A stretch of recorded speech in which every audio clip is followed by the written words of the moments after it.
My top 5 players under 25 years old starts with number 5 being someone who just got in their bag this offseason, Wander Franco. It's crazy to think that the Rays could even be getting a true bargain even after signing him to an 11-year, $182 million contract extension. I live in Tampa, so getting to watch this guy up and close on a nightly basis is truly a treat. From July 25th to September 29th, Franco had one of the most impressive stretches in recent memory, reaching base in 43 consecutive games. And need I remind you, El Patron is only 20 years old. My man can't even buy a drink until March. Franco only appeared in 70 games this season, but was impressive enough to finish 3rd in AL Rookie of the Year voting. He's an advanced switch hitter, and we haven't even seen his true power come into play yet.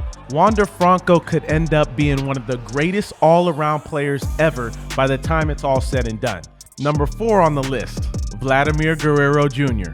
My man broke out as one of the best hitters in baseball, and there's no signs of him slowing down. The only reason he isn't higher on this list is due to the fact that playing first base defensively limits his value, but that does not undermine what he can do with the stick.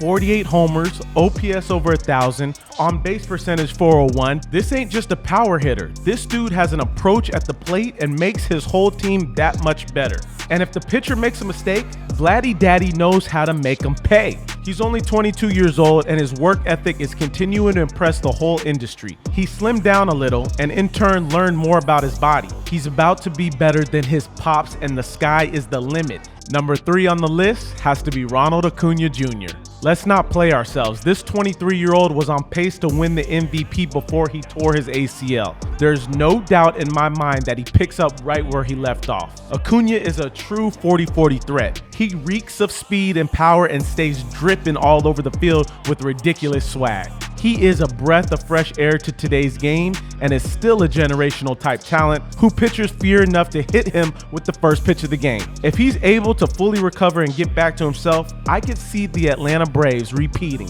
even if they don't sign Freddie Freeman. That's how much Acuna brings to the table.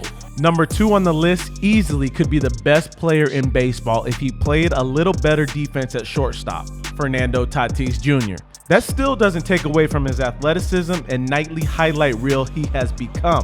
The 23-year-old is a top-tier hitter who has now even added some outfield versatility. What can't this dude do? However, I feel like he's too athletic to not continue to play at shortstop, barring injury. He's another rare speed and power combo guy who has a knack for taking chances and not holding back on any aspect of the game.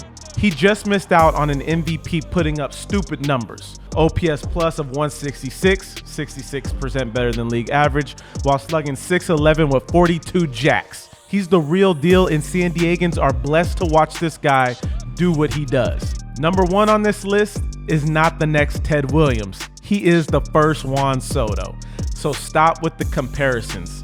Honestly, he's in a class of his own. Not to take away from the old timers, but they were not facing the stuff that we're seeing today. Juan Soto has put up a good argument to be the best baseball player on the planet.